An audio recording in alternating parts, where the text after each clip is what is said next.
हमारी चर्चा सम्यक दर्शन के 4 गुणों पर चल रही है। प्रशम संवेग। कल हमने संवेग के बारे में समझा था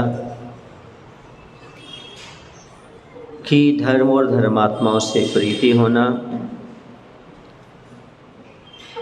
पाप और संसार से भय होना, ये संवेग भाव कहलाता है। जो व्यक्ति पाप से नहीं डरता वह सही श्रद्धालु नहीं हो सकता। पहली चीज़ तो पाप को पाप मानने आज व्यक्ति तैयार नहीं है। जैन दर्शन में परिग्रह को पाप के रूप में स्वीकार किया है, लेकिन वह 24 घंटे परिग्रह को इकट्ठा करने में लगा रहता है। धन कमाने का उसे भूत सवार रहता है।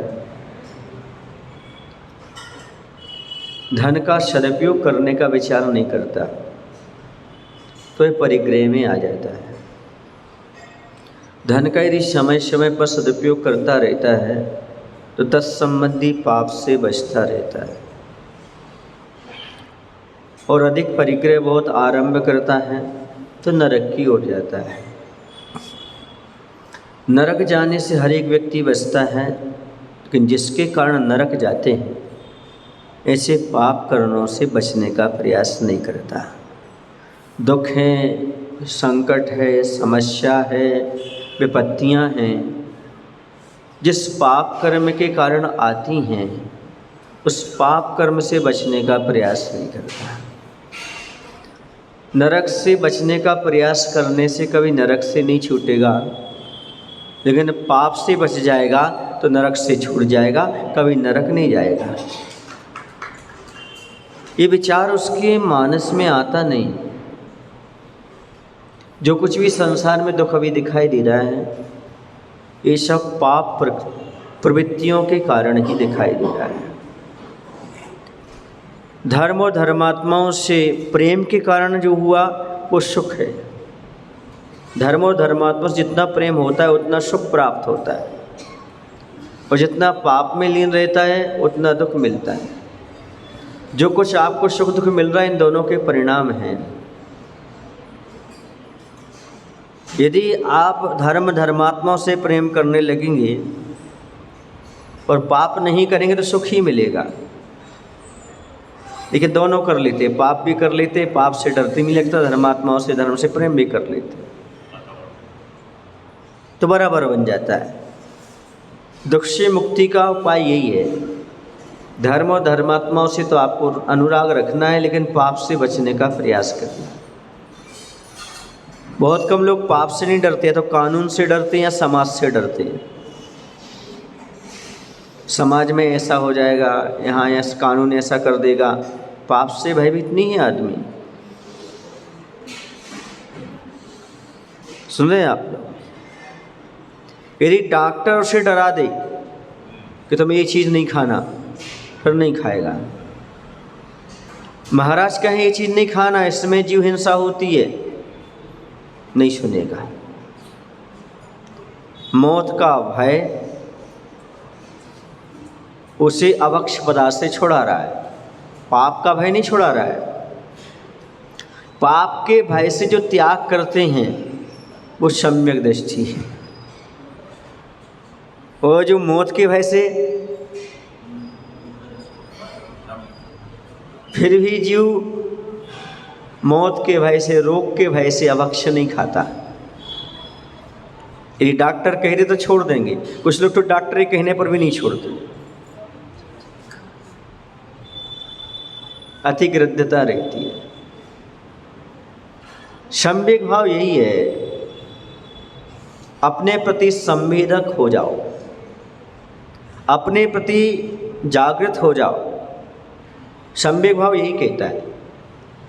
अभी तक तुम सो रहे थे, पापों को अच्छा मान रहे थे, धर्म से दूर भाग रहे थे, अब जाग जाओ,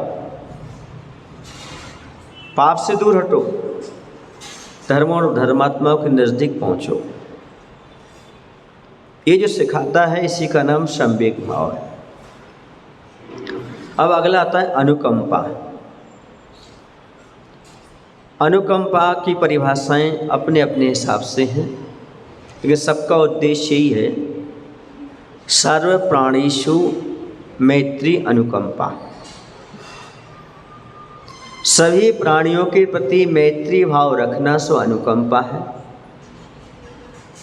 राजवाटिककार यही कहते हैं आचार्य अकलंक देव, सभी प्राणियों के प्रति आपकी मैत्री भाव होना चाहिए। मैत्री भाव जगत में मेरा, सब जीवों से नित्य रहे। दीन दुखी जीवों पर मेरे, उर्ष करुणा सोत बहे। ये अनुकंपा है, सब जीवों के प्रति मित्रता रखना। मैत्री भाव का अर्थ क्या होता है? कोई बता पाएगा क्या मैत्री भाव का अर्थ क्या होता है? हाथ में हाथ मिलाकर चलना, गले में हाथ डालकर चलना, किटी पार्टी में जाना, एक साथ खेलने जाना, पिक्चर थिएटर में जाना, ब्यूटी पार्लर में मिलना, किसे कहते मित्रता? आपको तो ऐसे ही मित्र हैं अभी तक। तो मैत्री भाव का अर्थ होता है, हे भगवान, संसार में कोई भी जीव दुखी ना हो, अशुभ कर्म से पीड़ित ना हो, सभी दुख के मार्ग को छोड़कर मोक्ष मार्ग पर लग जाए, ऐसी मति का नाम मैत्री होता है।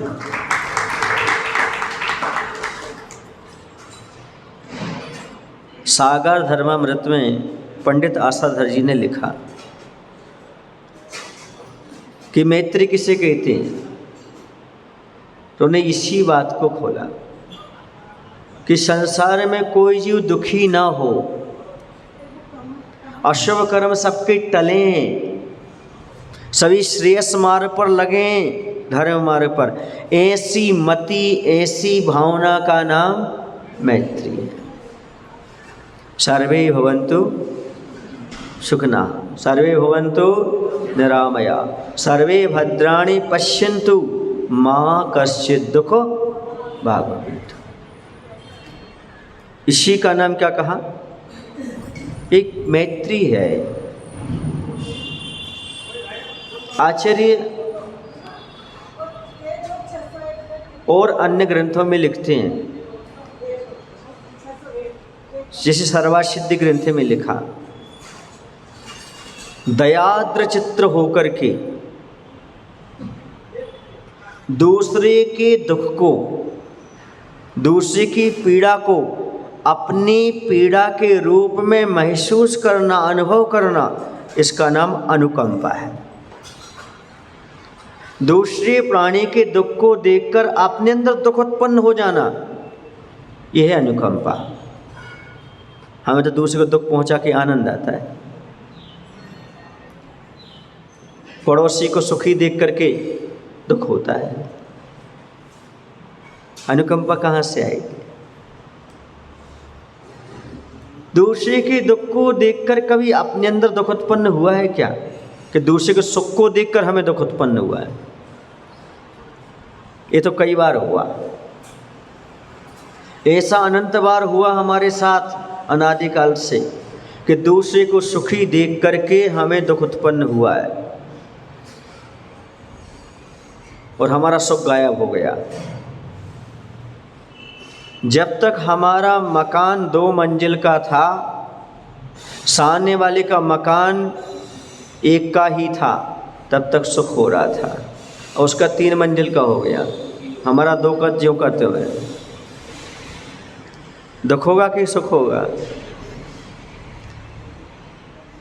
दूसरा सुखी क्यों है, इसी का आज के व्यक्ति को दुख है। अब अनुकंपा कहाँ से लाएं? दूसरा इतना सुखी क्यों है, ये विकल्प जहाँ पर आएगा वहाँ पर अनुकंपा। उस सामने वाले को इतना सम्मान क्यों मिल रहा है, सामने वाले इतना क्यों बढ़ रहा है सामने वाला, ये जब तक भावना है तब तक अनुकंपा कहाँ से आएगी। हम दूसरे के सुख को सहन नहीं कर पा रहे हैं, दूसरे के दुख को अपना दुख मानेंगे कैसे हम। देख दूसरों की बढ़ती को,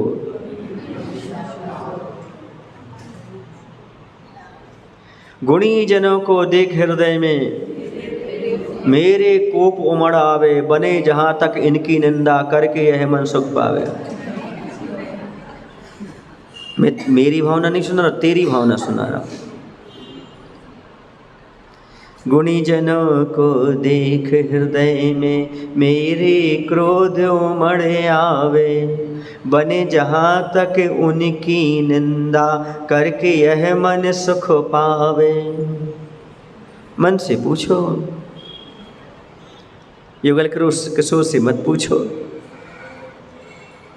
युगवीर से मत पूछो, खुद से पूछो। वो तो अपनी मेरी भावना लिखकर चला गया, तुम्हारी भावना कौन सी है। हर व्यक्ति ये कहता है आप बेहतरीन काम करिएगा, पर वो कभी नहीं चाहेगा हमसे बेहतरीन करिएगा।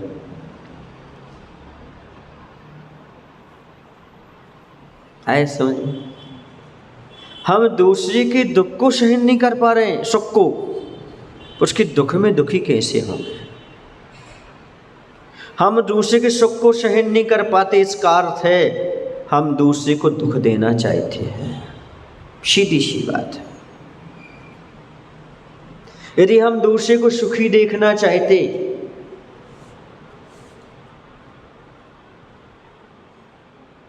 तो फिर अनुकंपा आ सकती थी। जो दूसरे के सुख में सुखी नहीं हो सकता, वो दूसरे के दुख में दुखी भी नहीं हो सकता, ये पक्का मानकर चलिएगा। जो दूसरे के सुख में सुखी हो सकता है, वही दूसरे के दुख में दुखी हो सकता है। ये नियम है। यदि पड़ोसी की सारी व्यवस्थाएं अच्छी बन रही हैं, ईर्ष्या आ जाती है, दुख हो जाता है। और पड़ोसी कुछ काम बिगड़ जाए, उसका तो ऐसा होना ही था, उसे तो बर्बादी होना था। ये भाव जहाँ पर आएगी वहाँ पर अनुकंपा कहाँ से उत्पन्न होगी। ठंडी में सबका शरीर कांपता है, दांत किटकिटाते हैं। मलेरिया बुखार हो तो भी क्या होता है, ठंडी काटती है, लेकिन शरीर कांपता है। जैसे आपका ठंडी में अपने आप स्वाभाविक शरीर कांपता है, मलेरिया बुखार में जैसे स्वाभाविक आपका शरीर कांपता है, वैसे दूसरे को दुख को देखकर यदि आपका हृदय कांप उठे तो समझना अनुकंपा आपके अंदर आ गई। अनुकंपा आ गई आपके अंदर। दूसरे के दुख को देख कर के जब तक ये महसूस नहीं होगा कि दुख मेरा है, तब तक अनुकंपा उत्पन्न नहीं होगा। बेटे का दुख तो अपना दुख लगता है, संबंधियों का दुख तो अपना दुख लगता है, लेकिन जिस संबंधी से अनबन हो उसे दुख देकर अच्छा लगता है। सुन रहे हैं आप संबंधियों से भी अनुकंपा नहीं पाल पाते। घर में रहने वाली जेठानी देवरानी के प्रति, सास बहू के प्रति, पिता पुत्र के प्रति, भाई भाई के प्रति नहीं पाल पाता अनुकंपा। जब तक पटरी बैठ रही है, एक दूसरे का स्वार्थ सिद्ध हो रहा है, तब तक एक दूसरे के दुख में सम्मिलित होते हैं। और जहाँ पर अनबन हो गई तो उसे दुख हो जाए तो अच्छा लगता है। पहले एक दूसरे के दुख में सम्मिलित होकर के अच्छा लगता था, अब सामने वाले को दुखी देख करके अच्छा लगता है, क्योंकि हमारे उससे अनबन हो गई। अनबन समझते हो? अब बातचीत नहीं करते हैं, उठते बैठते नहीं हैं, उसने कुछ कह दिया था, हमने कुछ कह दिया था। अनुकंपा कैसे उत्पन्न होगी हमारे अंदर? यही समीकरण हमारे जीवन का चलता रहा, फिर कैसे होगा बोलो? अनुकंपा हमारे अंदर उत्पन्न कैसे होगी? हम दूसरे के दुख को अपना जैसा कब महसूस करेंगे? आप भगवान के पास आते हो, क्या निवेदन करते हो? दुख को कम को बोई लाओ सुबह गणो समय मेरे दुखों का क्षय हो, कर्म का क्षय हो। कभी एक बार आपने आके कहा, हे भगवान हमारे पड़ोसी का दुख दूर हो? करते हैं महाराज जी। जब शांति धारा पढ़ते हैं ना, सब प्राणीगणा सब पुजारी गणा बोलते तो हैं, लेकिन अंदर से पूछो। यदि शांति धारा में जिससे आपकी परसों ही अनबन हुई हो, उसका नाम बोलना पड़े, इसका रोग ठीक हो जाए, बड़ा कठिन सा लगता है।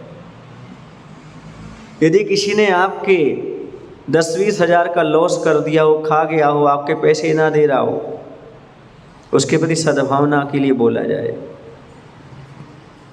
बहुत कठिन। आपने मान लो पार्टनरशिप में उसके साथ 10 साल गुजारे, 9 साल पार्टनरशिप बहुत अच्छी चली, 10वें वर्ष उसने कुछ पैसों का हेर फेर कर दिया, 1-2 लाख का, आपकी पार्टनरशिप समाप्त हो गई।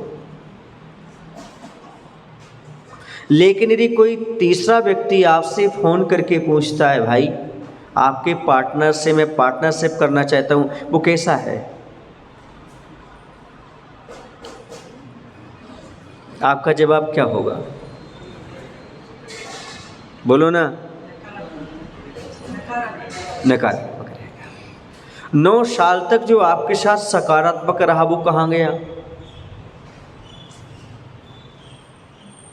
कषाय का उदय भी तो हो सकता है, लोभ का उदय भी तो हो सकता है, उसकी गलती हो सकती कर्मिक उदय से।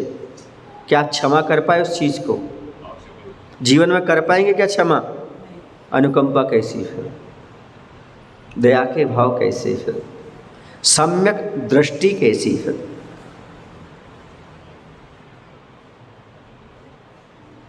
अनुकंपा मात्र आप ये समझते हो कि शास्त्रों की भाषा है। अनुकंपा कर दे सकते, हमने चींटी को नहीं मारा, चींटी को दुख नहीं दिया, अनुकंपा हमारे अंदर आ गई।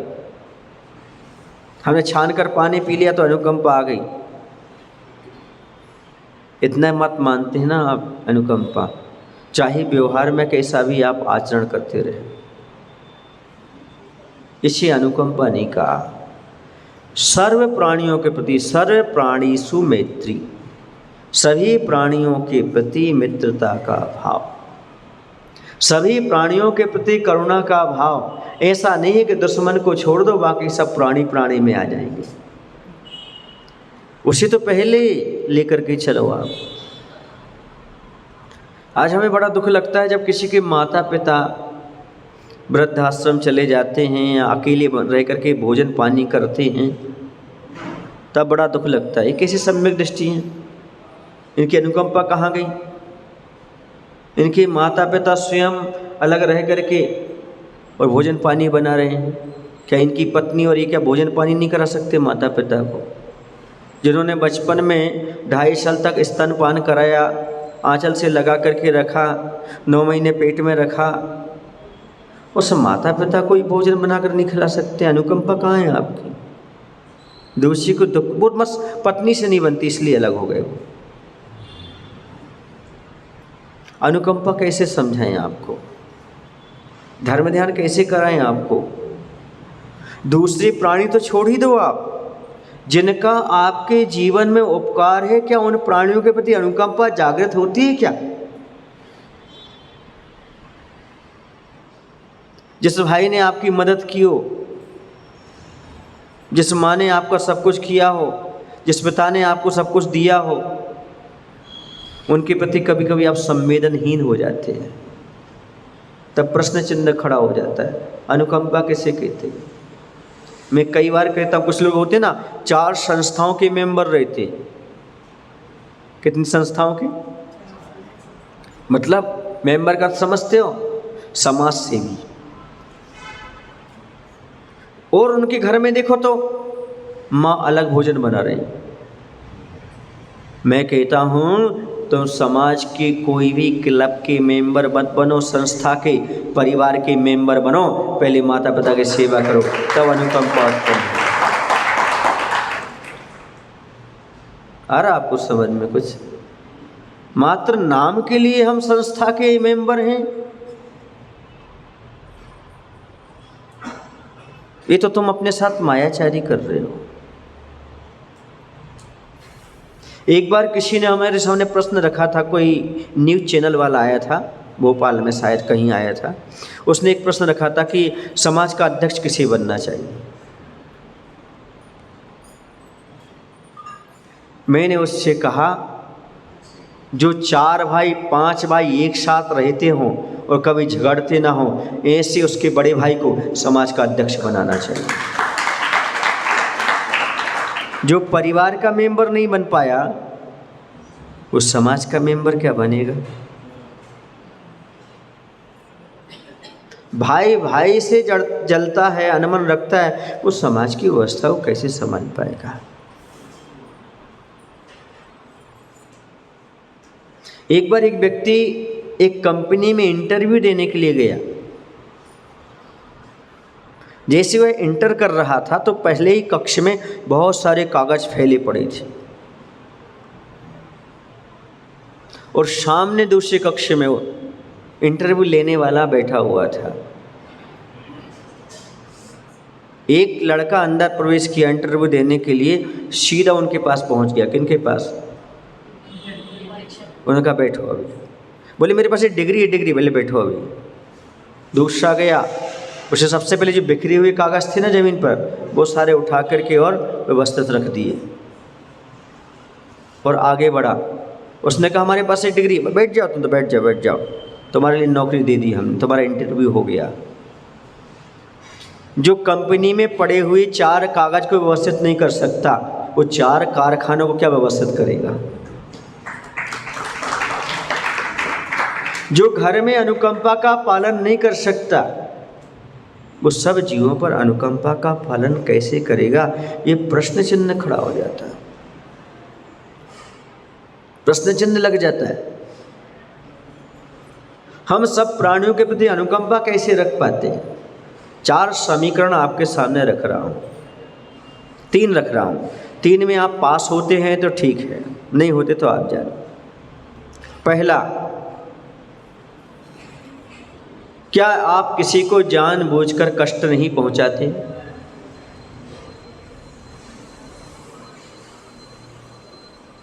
क्या आप जानबूझकर कभी किसी को कष्ट नहीं पहुंचाते क्या? अच्छे सोच लेना। आप मंदिर गाड़ी से आते हो कि पैदल आते हो? आपके वाहन का त्याग है कि नहीं है?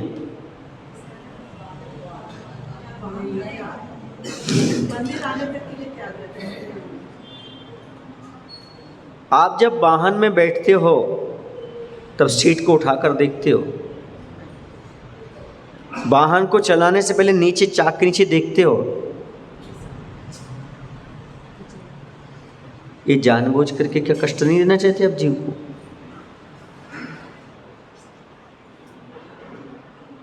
आपके जो रोजमर्रा के बिस्तर हैं उनको रोज साफ करते हो क्या? उठा करके देख करके फिर उसके बाद बिछाते हो? ये चटाइयाँ देख करके आप उठा करके बैठते हो क्या?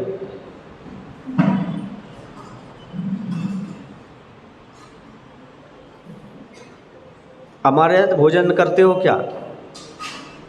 बाजार की सामग्रियां उपयोग करते हो क्या? आइसक्रीम खाते हो बाजार की? नमकीन खाते हो बाजार का? जानबूझ करके कष्ट नहीं देना, इसमें आप फैल हैं। क्योंकि जानबूझकर आपके माध्यम से बहुत से जीवों को कष्ट उत्पन्न होता है। आप गालियां नहीं देते क्या? आप आवेग में आकर के वस्तु उठा करके नहीं फेंक देते क्या?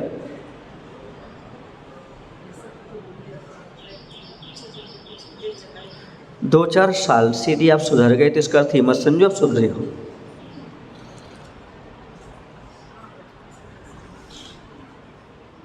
जानबूझ करके कष्ट नहीं देना। आपके शब्दों में सकारात्मकता रहती, नकारात्मक रहती है। आप उसको कष्ट पहुंचते वो शब्द के नहीं पहुंचते। क्रिया में तो आप अच्छे हैं, पर मन से और वचन से अच्छे हैं कि नहीं है?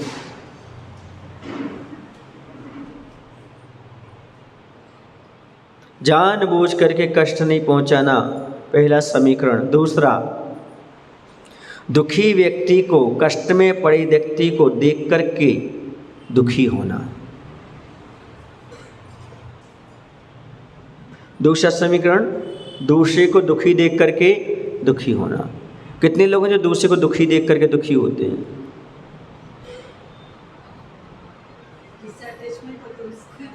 बोलो कम, बोलो कम, अपने मन से पूछो। संबंधियों की बात नहीं कर रहा हूं, दुखी जीव को देख कर कह रहा हूं। महीने में गौशाला कितने दिन जाते हो? बात खत्म, बात खत्म। गौशाले के लिए प्रतिदिन दान का क्या आपका उपक्रम है? दुखी जीवों को देख करके कितना आपका दुख का भाव उत्पन्न होता है। कई बार ऐसा होता है दूसरे का दुख बहाना लगता है और हम बहाने बनाए फिर भी दुखी लगते हैं।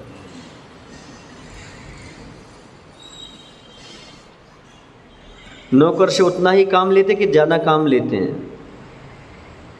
घर में कोई ऐसा सदस्य नया नया है, उसको ज़्यादा परेशान करते हैं, कम करते हैं। बहुत सी बातें ऐसी आ जाती हैं जो मात्र शास्त्र तक तो अच्छी लगती हैं, लेकिन स्वाध्याय किसे कहते हैं? 100 का अध्याय जहाँ पर खुल जाए उसका नाम। स्वयं का अध्याय खोल करके बैठो, अनुकंपा का अर्थ समझो। दूसरे के दुख क्या हमें दुख जैसे लगते हैं क्या? जैसे हमने एक व्यक्ति को बहुत सारा काम पकड़ा दिया, करते रहो, उसको रात हो गई वो कर रहा है, आपको कोई दुख नहीं हो रहा है। वो कह भी रहा भैया मुझे घर जाना है, आप जान नहीं इतना और करो, ऐसे करना पड़ेगा आपको। वो बेचारा पैसे के लालच में कर देता है, लेकिन दुखी तो होता रहता है। मैं इसलिए कहता हूँ, कई बार आज भी कह देता हूँ कि आप लोग मंदिर के लिए सबके लिए दान देते हो, पर अनुकंपा के बारे में भी सोचना। जीवन में दया धर्म को कभी मत भूलिए, जीवन में दया धर्म को कभी मत भूलिए। मंदिर व धर्मशालाओं का निर्माण कीजिए, मंदिर व धर्मशालाओं का निर्माण कीजिए, पर जीवित अहिंसा का, अनुकंपा का पालन करने के लिए बंधु गौशालाओं में दान अवश्य दीजिए। आचार्य भगवंत की अनुकंपा देखो ना, हथकरघा को आशीर्वाद, गौशाला को आशीर्वाद, भागवत को आशीर्वाद। ये क्यों? अनुकंपा नहीं है क्या? जिन वस्त्रों में बहुत हिंसा होती है, हिंसा के माध्यम से निर्मित होते हैं, आप अनुकंपा का पालन कर सको। इसे सात्विक वस्त्रों की बात कही, जिसे हथकरघा के वस्त्र कहे जाते हैं, हाथों से निर्मित होकर के दिए जाते हैं। आपके घर में हथकरघा के वस्त्र ज़्यादा हैं कि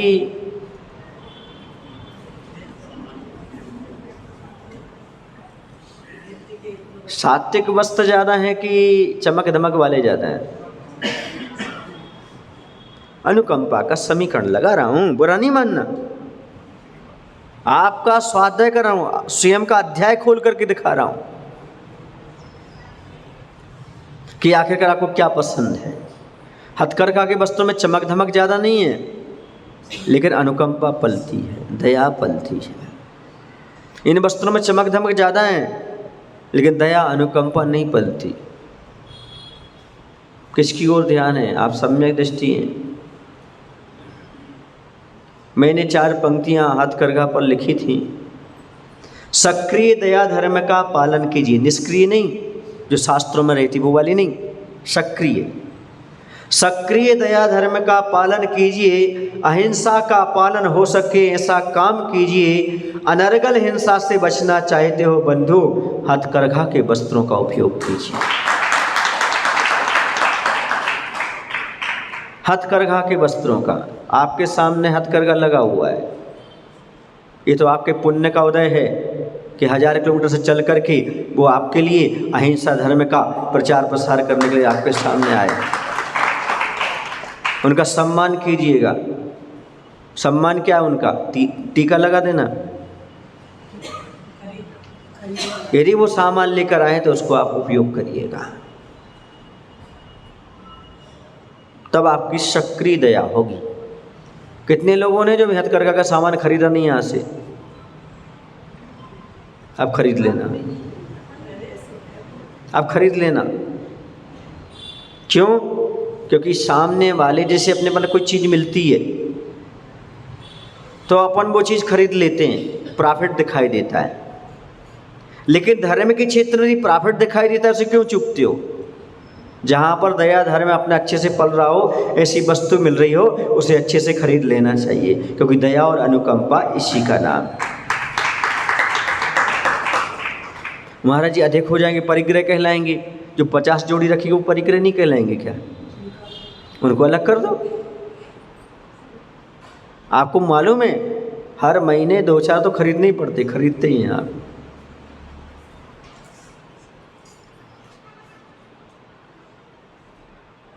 हमें लगता है आपके पास 100 से लगभग तो 100 जोड़ी तो कपड़े आपके पास होंगे, 100 नहीं तो 50 तो होंगे, क्योंकि महिलाओं के पास तो बहुत सारे पेटियाँ रखी रही देती हैं। तो यदि 1-2 आपके साथ तक पहुंच जाएंगे तो क्या हानि है आपको? अपने आप को पापों से बचाइए, गुरु के वचनों को निभाइए। ये हथकरघा के लिए किसका वचन है? गुरु महाराज का है। अपने आप को पापों से बचाइए, गुरु के वचनों को निभाइए, हथकरघा के सात्विक वस्त्रों का उपयोग कर अपने जीवन में अहिंसा के दीप जलाइए, अपने जीवन में अहिंसा के दीप जलाइए। महाराज वस्त्र पहनने आदि से हिंसा तो होती है, तो ऐसे पहनो ना जिससे कम हिंसा होती है। आप छोड़ नहीं सकते, त्याग नहीं कर सकते, लेकिन कम से कम जिसमें हिंसा हो, कम से कम हो, ऐसे वस्त्रों का उपयोग करो। ऐसे आपके प्रत्येक जीवन के जो साधन है उनका उपयोग करो, आपके अंदर अनुकंपा आएगी।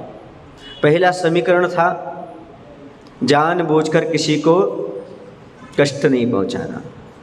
दूसरा, दूसरे को दुखी देख करके दुखी होना। आज तीसरा आपके सामने रख रहा हूं, दूसरे के दुख को देख करके उसके दुख को दूर करने का प्रयास करना। कितने समीकरण हो गए? पहला कौन सा? जानबूझकर किसी को दुख नहीं देना। दूसरा समीकरण, दूसरे के दुख में दुखी होना। तीसरा, दूसरे के दुख को देख करके उसके दुख को दूर करने का प्रयास करना। इन 3 समीकरण में कौन सा समीकरण आपके पास है? तीनों नहीं लगते हैं, होंगे तो अंश रूप में होंगे। अनुकंपा का, दया का पालन करना चाहते तो इन समीकरणों को अपने जीवन में उतारने का प्रयास करो। जैसे बन सके वैसे ये 3 समीकरण हमारे जीवन में हों, अर्थात हम अपने जीवन में दूसरे के दुख को देखकर दुखी हो सकें, जानबूझकर किसी को दुख ना दें, और हो सके तो दूसरे के दुखों को दूर करने का प्रयास करें। यदि आपके पास धन है तो धन दे करके करें, आपके पास तन है तो तन का सहयोग दे करके दें, आपका समय है तो समय को दे करके करें, वरना मन से तो आप ये विचार बना ही लें कि जैसा बनेगा वैसे हम सामने वाले के दुख को दूर करने का प्रयास करेंगे। यदि हम दूसरे के दुख को दूर करते हैं तो ये मत समझना हम दूसरे के दुख को दूर कर रहे हैं, बल्कि हम अपने दुख को दूर करने का समीकरण अपना रहे हैं। यदि दूसरे के दुख तुम दूर करते हो, उसके दुख तो उसके कर्म पर आधारित दूर हो भी सकते, नहीं भी हो सकते, लेकिन निश्चित है आपके दुख जरूर दूर होंगे, क्योंकि आपका असाता साता में परिवर्तित हो जाएगा और नया साता आपको प्राप्त होगा। कितने लोग हैं जो सुखी होना चाहते हैं, तो आज से नियम है लोग किसी को दुखी नहीं करेंगे, प्रयास तो अनादिकाल से कर रहे हैं। किसी को दुखी नहीं करेंगे हम, और कोई दुखी होगा तो उसे देखकर दुखी होंगे, और दूसरे के दुख को जैसा बनेगा वैसा दुख को दूर करने का प्रयास करेंगे। ये तीन चीज़ें यदि आपके जीवन में आ जाती हैं तो मैं मानता हूँ अनुकंपा को आपने सक्रिय बना दिया। अनुकंपा आपके जीवन का अंग बन गया।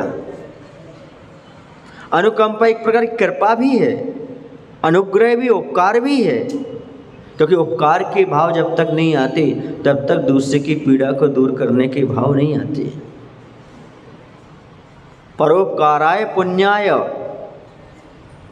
पापाय परपीडनम, दूसरे को पीड़ा पहुंचाना पाप है और परोपकार करना ही पुण्य है। बस ये आप अपने जीवन में बात को ध्यान रखें। हे भगवान, मेरे मन वचन काज से जीवों को कम से कम कष्ट हो, मेरा भोजन ऐसा हो जिसमें जीव को कष्ट ना हुआ हो, मेरा धन ऐसा हो जिससे दूसरे की आजीविका ना उजड़ी हो, दूसरे को दुख ना हुआ हो, मेरा धन ऐसा हो जिसमें परिवार का विभाजन ना हो, कोई ज़्यादा दुखी ना हो। ऐसा विचार कभी धन कमाते समय आया, भोजन करते समय आया? कहते हैं नजर उठी जहर चढ़ा, पैर उठा पाप लगा।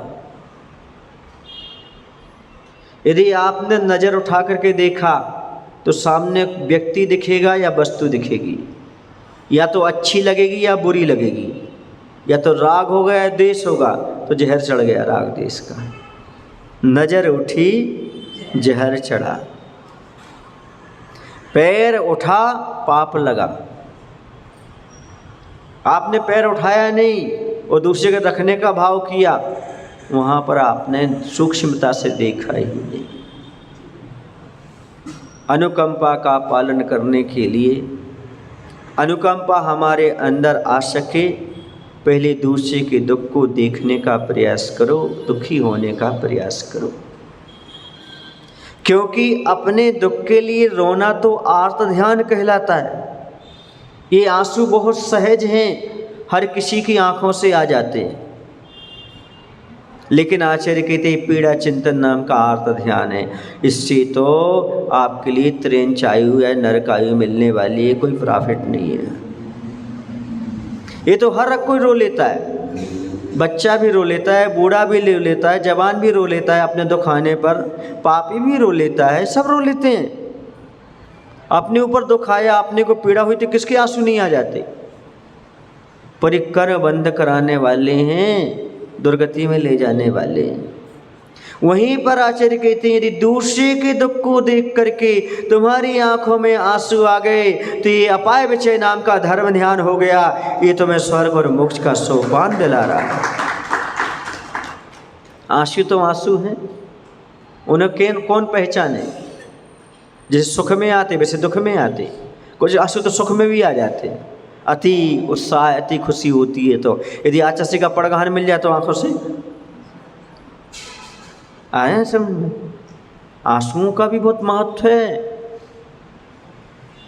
एक विशुद्धि में आ जाते हैं, एक अपने कष्ट में आ जाते हैं, एक दूसरे को कष्ट में देखकर आ जाते हैं। दो तो अच्छे हैं, एक अच्छा नहीं है।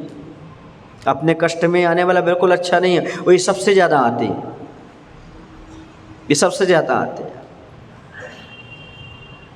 कौन से सबसे ज़्यादा आते बताओ? अपने दुख में। ये दुर्गति के कारण है। बहुत कम आंसू आते हैं जो दूसरे के दुख को देख करके आते हैं। बहुत कम आते, हर्ष में आंसू आ जाएं, भगवान की भक्ति करते करते आंसू निकल जाएं, महाराज के बड़गाहन करते करते आंसू निकल आए, आहार देते देते, हे भगवान अहो भाग, आज तो मेरा ये पुण्य का उदय है, हर्ष का अतिरिक्त हो जाए। ये दुर्लभ है। लेकिन अपने दुख के लिए कहीं भी आ जाते, मंदिर में आ जाएं, बाहर आ जाएं, हॉस्पिटल में आ जाएं, घर में आ जाएं, सोते समय आ जाएं, रात को 12 बजे भी आ जाएं। लेकिन क्या कभी दूसरे के दुख को देखकर, उसके आंसुओं को देख कर के अपने आंसू आए क्या? एक और आंसू होते हैं जिसे आप मगरमच्छ के बोलते हैं, वो क्या होते हैं? वो क्या होते हैं? बनावटी होते हैं। तो यहाँ बनावटी आंसुओं की कोई कीमत नहीं है। स्वाभाविक दूसरे का कष्ट देख करके आपके अंदर कष्ट उत्पन्न होना। प्रवचन सार ग्रंथ में लिखा, मोही प्राणी, मिथ्या दृष्टि प्राणी की क्या पहचान है? अज्जाददक गहने, मनुष्य त्रयंच करुणा अभावादो, विशेषु अप्रसंगो, मोहस्य छेदानी लिंगानी। मोही प्राणी के उन्होंने 4 चिन्ह बताए। हम मिथ्या दृष्टि किसे माने, मोही किसे माने? तो उन्होंने कहा, पहला 7 तत्वों पर समीचीन श्रद्धा ना होना। सबसे पहले उन्होंने लक्षण बताया, 7 तत्वों पर समीचीन श्रद्धा नहीं होना। दूसरा लक्षण उन्होंने बताया, अपसंग विशेषु, उसकी आत्मा पंचेंद्रिय के विषयों में आसक्त रहती है। अरहंत भगवान की भक्ति में मन नहीं लगना। कितने हो गए? चौथा, मनुष्य त्रयंच करुणा अभाव, मनुष्य त्रयंच के प्रति करुणा का अभाव होना। ये 4 मोही जीवी के लक्षण बताए। यदि आपका भगवान की पूजन में मन नहीं लगता, विषयों में अति आसक्त हैं और मनुष्य त्रयंच के प्रति करुणा नहीं है, तो समझना मिथ्या दृष्टि है। लोग कहते हैं कि मनुष्य त्रयंच से क्या करुणा पालना, ये मिथ्या दृष्टियों का कथन है। सक्रिय सम्यक दर्शन देखना हो तो आचार्य भगवंत के पास देखो, जिन्होंने हथकरघा को भी आशीर्वाद दिया और गौशालाओं को भी आशीर्वाद दिया। ये अनुकंपा का प्रतीक है। ये प्रवचन सार की गाथा कहती है, ये निर्मोही हैं, क्योंकि अनुकंपा का भाव निर्मोही के पास आता है। मैं करेली में प्रवचन कर रहा था, नरसिंहपुर जिले में, तो एक सज्जन ने हमसे कहा, महाराज गौशाला में तो हिंसा होती है। बोले किसी गाय के पैर में कीड़े आदि पड़ गए हों, उसमें दवाई डालेंगे, जीव मरेंगे, एक गाय तो बच जाएगी, इतने जीव मरेंगे, ये तो हिंसा हो गई। हमारा एक रूल्स है, हम समाधान कम देते हैं, प्रश्न ज़्यादा करते हैं। हमने उनसे प्रश्न किया, यदि आपके बेटे के पैर में कीड़े पड़ गए तो अब क्या करोगे आप? भगवान ना करे पड़ जाएं, यदि पड़ गए तो क्या करोगे? बेटे को मरने दोगे कि इलाज करोगे? बोलो ना, कॉमन सेंस। ये पाप हो गया, ये पाप हो गया, ये पाप हो गया। यदि तुम्हारे बेटे के पैर में कीड़े पड़े और तुमने उसका इलाज कराया तो मोहवश कराया, इसलिए पाप हो गया। लेकिन यदि गाय के उसमें कीड़े पड़े और आपने इलाज कराया, ये दयावश कराया, दया धर्म हो गई। क्रिया वही है, लेकिन परिणामों में अंतर है। वो दया के वश किया है, सो धर्म बन गया, ये मोह के बस किया है सो पाप बन गया। आया समझ में आपको? क्रियाओं से हिंसा नहीं है, आपके परिणामों में हिंसा है। आपके परिणाम कैसे, किसके प्रति क्या है, वो उस व्यक्ति ने दूसरा प्रश्न नहीं उठाया। फिर उस समझ में आ गया कि दया धर्म होता है और मोह पाप होता है। आप पाप करने के लिए तो इतना नहीं सोचते, दया धर्म पालने के लिए बहुत ज़्यादा सोचते हो आप। ऐसा हो जाएगा, ऐसा हो जाएगा, ऐसा हो जाएगा।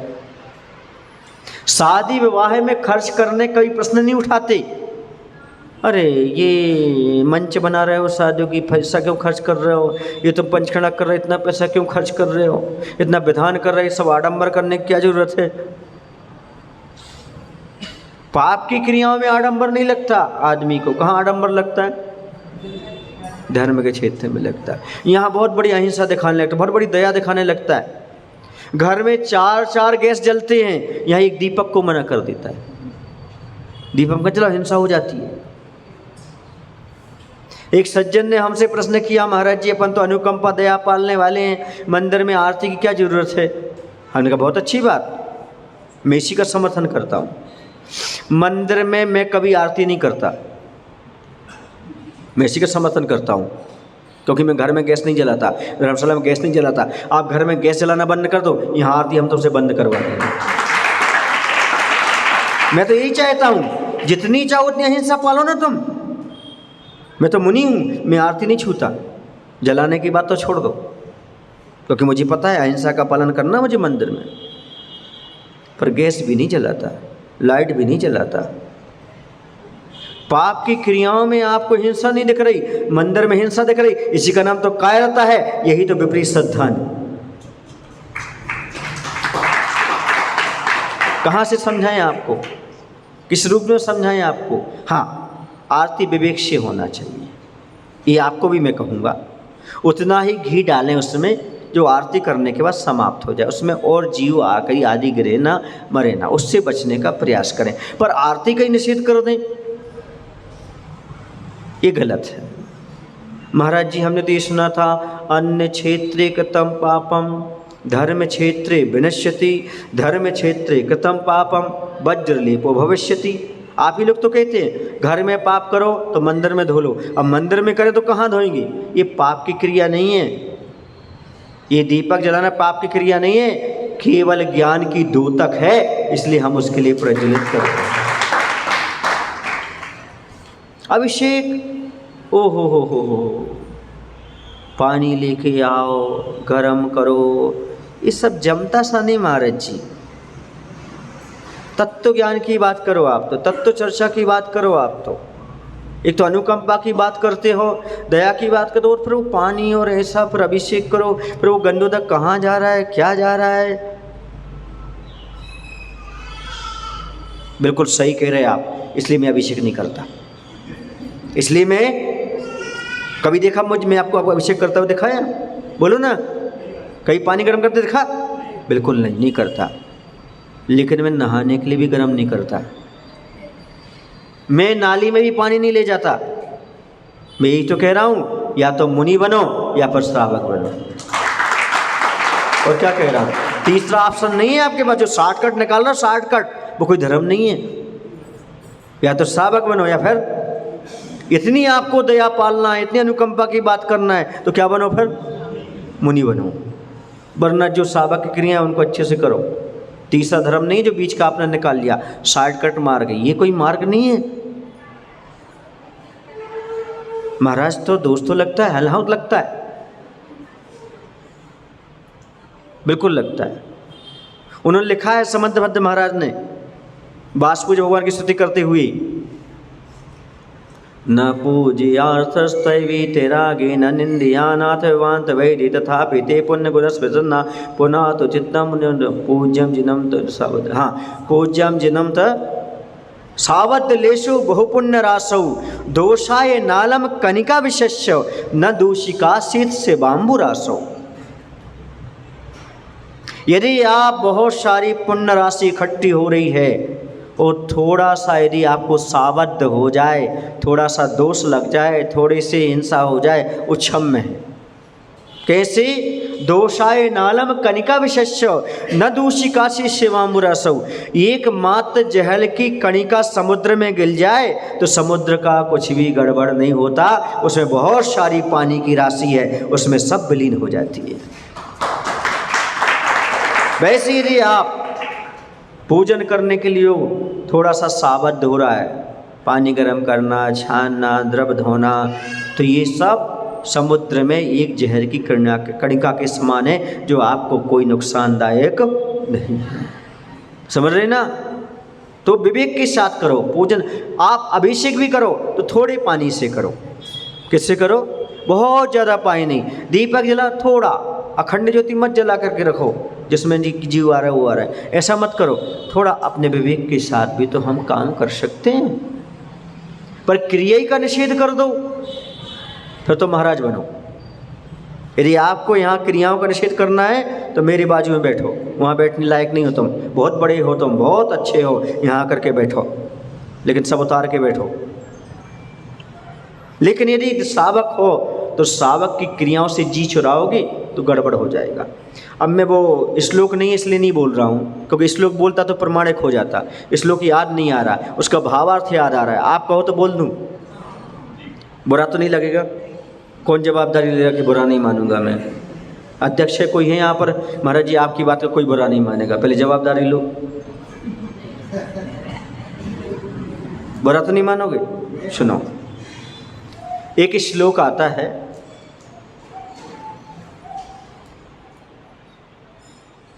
कि जो व्यक्ति आगम के नए विवक्षा तत्व को पूर्ण रूप से जानता हुआ भी यदि व्यवहार धर्म से, क्रियाओं से जी चुराता है तो मरकर वह विष्ठा का कीड़ा होता है।